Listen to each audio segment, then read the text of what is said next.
Salut à tous, c'est Elena. Est-ce que vous vous rappelez de la vidéo que j'ai fait sur le manga 50 nuances de gras? Le petit manga qui est sorti chez Doki Doki et qui parle de elfes et des différentes créatures magiques qui se retrouvent dans le monde réel et qui ont des problèmes de prise de poids à cause de la nourriture humaine. Si vous n'avez pas vu cette vidéo là, je vous fais un petit récap de quoi j'ai parlé, sinon vous pouvez aussi aller la regarder. J'ai pas vraiment aimé le manga, surtout à cause de peut-être son accroche marketing qui visait plus sur le bien-être transmis à travers le manga, sur les conseils sportifs, de nutrition et des trucs comme ça. Sauf que c'est tout simplement un manga ecchi et fanservice qui fait des focus sur des filles à moitié nues, dans les positions très coquines, limite érotiques, avec un récit assez perturbant construit à la base des one-shots qui ne sont quasiment pas liés entre eux. C'est un manga que j'ai pas très apprécié et surtout du coup c'est un ecchi qui m'a déçu, un ecchi qui essayait de se camoufler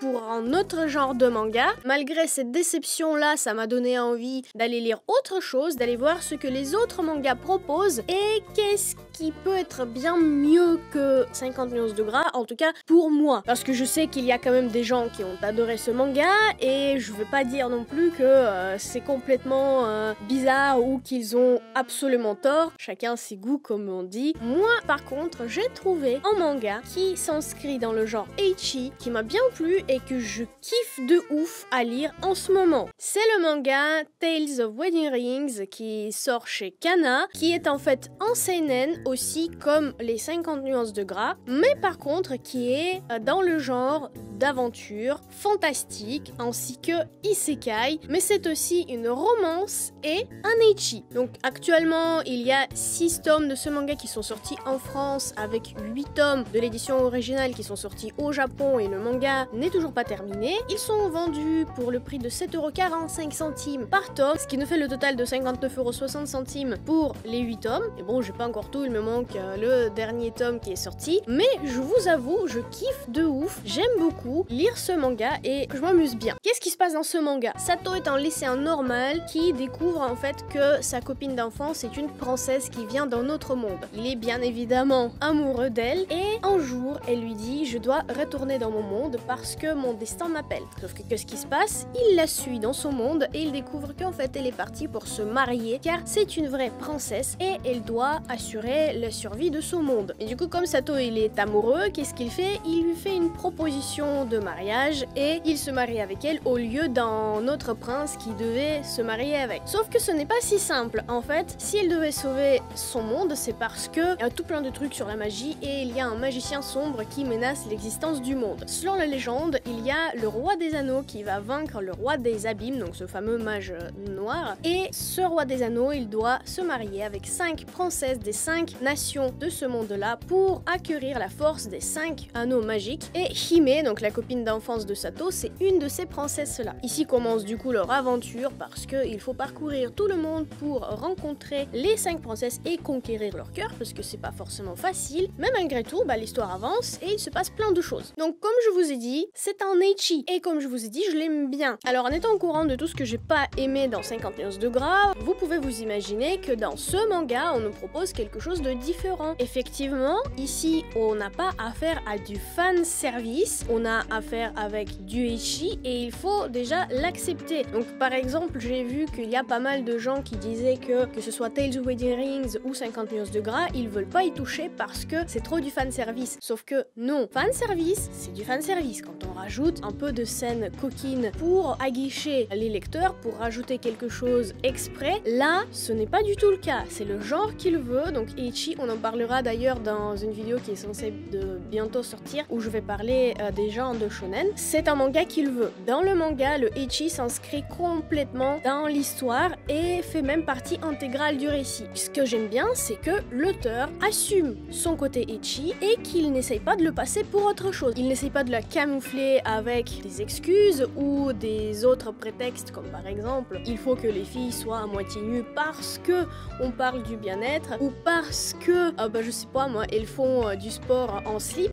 ici, ça fait partie intégrale et ça s'inscrit plutôt bien, donc je vais vous expliquer pourquoi. Alors, un autre point que j'ai remarqué par rapport à ce manga-là, il y avait certaines personnes qui disaient « Ouais, mais même si c'est pas du fanservice, j'ai vu vite fait, l'histoire n'est pas très profonde ou n'est pas très compliquée. » Sauf que bon, dans le tome 1, ils disent « C'est la première fois qu'ils s'aventurent dans le monde de fantasy et d'aventure, donc c'est la première fois qu'ils écrivent une histoire comme ça. C'était voulu de leur part de ne pas proposer quelque chose de complexe, parce que comme je vous ai dit tout à l'heure dans le synopsis, on a quoi? On a un héros qui part dans un monde parallèle, qui va regrouper 5 princesses, récupérer leurs pouvoirs magiques et vaincre le gros méchant. En soi, c'est pas du tout quelque chose qui révolutionne le genre, mais c'est une histoire simple et efficace pour satisfaire le lecteur et pour proposer une aventure au minimum intéressante, même si la trame narrative reste bien évidemment très classique. Donc le ecchi fait partie intégrale du récit. Comment est-ce que ça se fait? Bah tout simplement, les pouvoirs magiques peuvent être acquises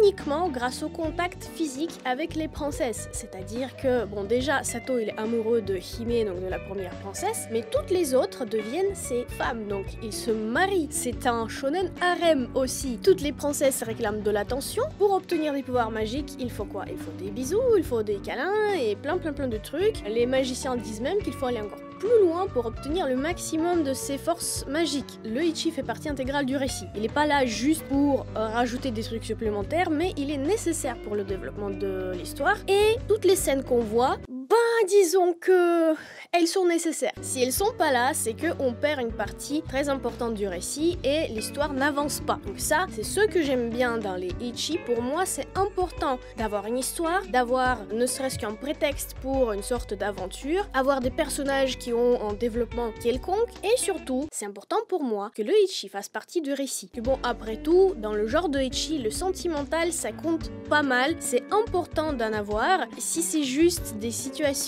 un peu coquines avec des positions, des dessins juste sortis de par-ci par-là, bah ça ne fait pas le même effet. Ici, on suit une histoire romantique entre Sato et Hime qui cherchent quand même à se rapprocher, qui sont amoureux l'un de l'autre et qui veulent avancer dans leur relation, sauf que bah ils sont quand même assez timides et ils peuvent pas le faire tout de suite. Et en plus, il y a quand même les 4 autres princesses qui réclament autant de la part de Sato que ce qu'il peut donner à Hime. Donc du coup, il y a tout le mélange des émotions, de sensationnel et en plus une aventure parce que les démons, bien évidemment, ils apparaissent par-ci par-là, ils les attaquent et les empêchent d'avancer et partager des moments d'intimité. Voilà, je me suis permis de faire cette petite vidéo pour vous parler d'un côté de ce manga-là que j'aime bien, qui me plaît et que je trouve suffisamment intéressant pour être présenté, et de deux, de vous parler des ecchi, dans ton cas, comment moi je perçois un bon ecchi, parce que du coup, tous ces points-là que j'ai exposés, pour moi, ça fait partie des éléments efficaces pour le genre de ecchi, c'est-à-dire, encore une fois, l'histoire qui est présente, pas de chapitres séparés l'une de l'autre, des personnages qui sont liés par quelque chose de plus que juste des situations coquines, et surtout ces fameuses situations coquines qui s'inscrivent parfaitement